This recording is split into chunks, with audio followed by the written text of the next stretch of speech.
សូស៊ីដានបំផ្លងទៅកណ្ដាលអាយ៉ាផ្ទាក់ជើងប៉ាប្លូអាយ៉ាប្រេនីញ៉ូមួយជើងស្ដាំប្រេនីញ៉ូចូល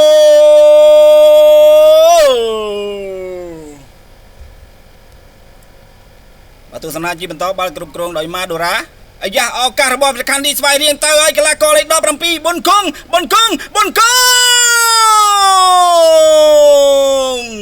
ចូលប៊ុនគង់ប៊ុនផាឆាន់ប៊ុនគង់អាយ៉ាត្រង់កន្លែងនេះឱកាសគ្រាប់ទី3ជាបន្តស៊ីលវ៉ាទះឆ្វេងរតនាចូលមីនរតនាបាទនាទីទី90ហើយបាទថែមមកគ្រាប់ទៀតអូយលយមែនព្រះខ័នរាជស្វាយរៀង